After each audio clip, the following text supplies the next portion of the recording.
Konnichiwa. In today's video, we are diving into 7 must-know updates for traveling to Japan after spring 2025. And let me tell you, Japan in 2025 is packed with stuff that honestly makes it feel like one giant theme park. By the end of this video, you'll know exactly what to prepare and how to make the most of the trip. Oh, and there's a little announcement coming up later too. Something unexpected happened, and it all started from a comment one of you left. Alright, let's get started. Number 1. Osaka Expo 2025. Let's kick things off with the Osaka Expo. It's happening from April 13 to October 13, 2025, an entire 6 months of events, exhibits, and experiences. The location is Yumeshima Island, a man-made island in Osaka City. The venue will be open from 9 AM to 10 PM, so you'll have plenty of time to explore. But here's something important. You need to reserve your entry date in advance. Even after buying a ticket, you still have to choose the day you plan to visit. Reservations open 6 months before you date wanna go, so this definitely isn't just show up and wing it kind of event. There are different types of tickets available. The standard one-day pass lets you enter once on any day during the expo period. There's also a weekday only ticket, and the cheaper evening ticket that's valid after 5 PM. Getting there is also about to get a whole lot easier. Osaka Metro's Chuo line has been extended, and the brand new station called Yumeshima has opened, meaning you can now reach the expo site directly from Central Osaka with no transfers. And we've got to talk about the official mascot, Myaku. Imagine a weird red and blue creature, kind of like a Pokemon. According to the official story, it's an unknown life form. Let's just say its appearance made a big splash. People in Japan have been divided. Some love it, some don't. Either way, if you spot this wobbly red and blue creature, be sure to snap a photo. This is the first World Expo in Japan since the legendary Osaka Expo in 1970, so it's pretty big deal, right? Tickets have already been selling out, and social media been buzzing with everything from long line to people roasting the UK pavilion's afternoon tea. But love it or hate it, it will probably be a once-in-a-lifetime experience. If you are planning to visit Osaka in 2025, you might want to make the expo part of your itinerary. Number 2. Japan is hotter than ever before. Japan's summers have been getting more extreme every year, and 2024 officially went down as the hottest year in Japanese history since records began in 1898. Yes, 2023 was already brutally hot, but 2024 shattered that record. At this point, it's almost tradition for each summer to be the hottest ever recorded. Thanks to global warming, Japan's summers are starting to feel more like full-on saunas. And 2025, no exception. In fact, it's been another scorcher. July 2025 saw temperatures across the country averaging a full 3 degrees Celsius higher than normal. That's a new all-time high. To give you an idea of how intense it was, there was a news story from Kyoto about a restaurant whose fake food display literally melted in the sun. So what can you do about it? First, take heat stroke seriously, stay hydrated, drink electric drinks, wear a hat or carry a sun umbrella, and take breaks often. Luckily, Japan has convenience stores and vending machines everywhere, so grabbing a sports drink is super easy. As for sightseeing, try to plan your outdoor activities for early morning or later in the evening when it's cooler. For example, hit up temples and shrines first things in the morning. Then spend the midday hours in air-conditioned spots like museums or aquariums. If you absolutely have to be out in the sun around noon, make sure to stop and cool off in a train station or department store along the way. Number 3. Climbing Mount Fuji. Summer in Japan means hiking season, and climbing Mount Fuji is always a popular adventure. But starting in 2025, there are some major new rules you need to know before you go. The official climbing season is still the same, early July to early September. But this year, now regulations have been introduced to improve safety and protect the environment. The biggest changes? You now need to pay a mandatory entrance fee and make a reservation in advance. No matter which trails you use, it now costs 4,000 yen per person to enter Mount Fuji. In the past, this was a voluntary donation, but as of 2025, it's essentially a required entry ticket. Gates have been installed at 5th station, and you'll need to show proof of payment to get through. On top of that, all climbers now need to register and book in advance. This helps limit the number of hikers and reduce overcrowding. Number 4. Record-breaking crowds. Japan is packed with tourists. Tourism in Japan has bounced back big time over the past few years, and in 2025 it's hitting record highs.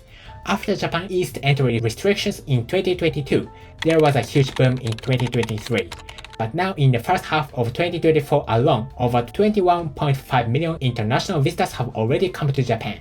That's a 21% increase compared to the same period last year. The biggest numbers are coming from nearby Asian countries. South Korea leads the way with about 4.78 million visitors, followed closely by China at 4.71 million, and Taiwan at 3.28 million. No surprise there. But tourism from the US and Australia is also on the rise. Walk around downtown Tokyo or Osaka and you'll hear English, Korean, Chinese. It's like a global festival, right? Over in Kyoto's Kiyomizu Temple area, things get extra wild. You've got tourists in rented yukata being photographed by other tourists. It's chaos in the most charming way. With all this going on, here's what travelers need to keep in mind. Plan ahead. Book tickets for popular spots in advance if you can. Try to visit out of peak hours. Many famous restaurants now require reservations, and walking in without one could leave you disappointed and hungry. So it's a good idea to check your must-visit places beforehand. You might find yourself thinking, wow, I didn't expect this many people. But really, it just shows how much the world loves Japan right now. And hey, why not lean into the crowd a little? You might even end up chatting with fellow travelers from all over the world. Could be the start of a great story. Alright, now quick announcement time. I'm super excited to share that I've officially launched my own tour guide service called Japan Trails. A lot of you have been asking things like, can you show us around in person? Or I wish we could explore Japan together. And after hearing those requests over and over, I thought, why not make it happen? The idea behind Japan Trail is simple. I want to guide you through Japan like a local friend would. This isn't your typical sightseeing tour. We go beyond the usual tourist spots for something way more personal and memorable. So what does that actually look like? Imagine walking around Tokyo with a local buddy. I'll guide you to hidden back alley restaurants you can't find in any guidebook, or introduce you to tiny izakayas any local know about. And because you're watching this video, you can get a little bonus now. Use the promo code ONOINJAPAN for 10% off any tour. You'll find all the details and the booking link down in the video description. So if you're curious, check it out and let's explore Japan together.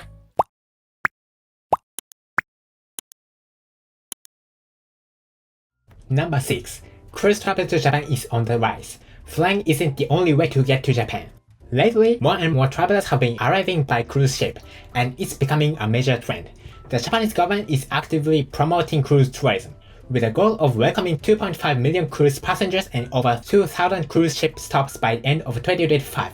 Cruise ship visits were put on hold during the pandemic, but since the restriction eased in 2023, the big ships have been returning to parts all over Japan. So what's the appeal of cruising? It's simple. The journey itself becomes part of the vacation. On board, you've got pools, theaters, restaurants, entertainment.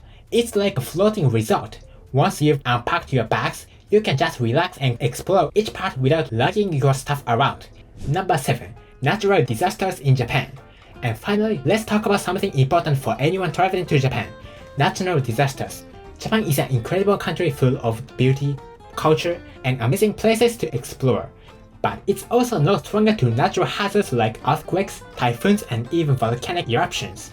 Just recently, there have been some major incidents. On July 13, a massive magnitude 8.7 earthquake struck Russia, triggering tsunami warnings and advisories all along Japan's Pacific coast. In Iwate Prefecture, waves of up to 1.3 meters were observed, and tsunami reached 22 regions across Japan, from Hokkaido down to near Okinawa. Thankfully, there was no major damage, but it was a powerful reminder. Even quakes that happen outside Japan can still affect the country with things like tsunamis. Closer to home, there's also been a surge in what's called an earthquake swarm, when hundreds of small quakes hit the same area over a short period. Between late June and early July this year, the Tokara Island in southern Japan experienced over 1,000 noticeable quakes in just 2 weeks. That's a lot of shaking. But earthquakes are not the only thing to watch out for. Typhoons, especially from summer through fall, can seriously affect travel plans. A strong one can shut down trains, cancel flights, and basically bring tourism to a halt. Japan has also seen more sudden downpours in recent years, so-called guerrilla rainstorms, that can flood streets in a matter of minutes. And let's not forget volcanoes. Japan has 111 active volcanoes, including well-known ones like Sakurajima in Kagoshima and Mount Aso in Kumamoto. Sometimes alert levels are raised and access is restricted, so if you're hiking or doing anything outdoors, always check the latest updates. And that wraps up our list of 7 important updates to know before visiting Japan. As you can see, a lot is changing lately. My hope is that everyone visiting Japan can have a safe, smooth and unforgettable trip by staying informed. If you've come all the way here, I want you to live with amazing memories, not unexpected surprises. So if any of these tips helped you out, even a little, I'm really glad to hear it. I'll keep sharing seasonal tips, event updates, and travel advice on this channel, so be sure to check back regularly. And of course, if you found this video helpful or fun, don't forget to give it a thumbs up and subscribe to my channel. Thank you for watching, and I'll see you in the next video.